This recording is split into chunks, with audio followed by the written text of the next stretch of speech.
which mightily contributes to the nuclear stability of the atom. The presence and function of the mesotron also explains another atomic riddle. When atoms perform radioactively, they emit far more energy than would be expected. This excess of radiation is derived from the breaking up of the mesotron energy carrier, which thereby becomes a mere electron. The mesotronic disintegration is also accompanied by the emission of certain small uncharged particles.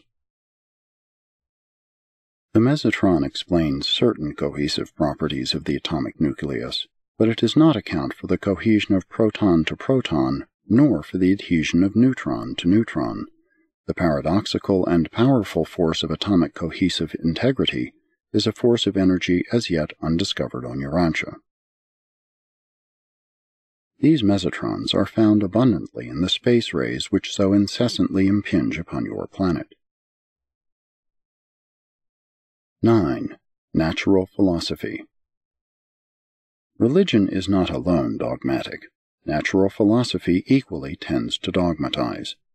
When a renowned religious teacher reasoned that the number 7 was fundamental to nature because there are 7 openings in the human head, if he had known more of chemistry, he might have advocated such a belief founded on a true phenomenon of the physical world. There is in all the physical universes of time and space, notwithstanding the universal manifestation of the decimal constitution of energy, the ever-present reminder of the reality of the 7-fold electronic organization of pre-matter.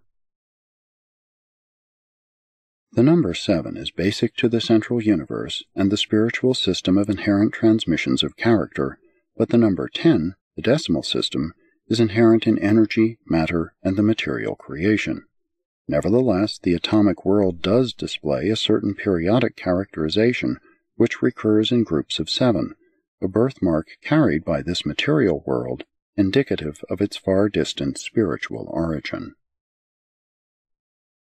This 7-fold persistence of creative constitution is exhibited in the chemical domains as a recurrence of similar physical and chemical properties in segregated periods of 7 when the basic elements are arranged in the order of their atomic weights.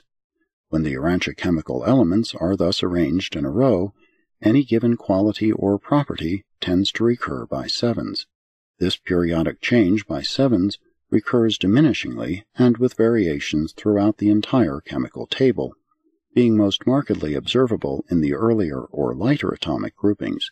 Starting from any one element, after noting some one property, such a quality will change for 6 consecutive elements, but on reaching the 8th, it tends to reappear.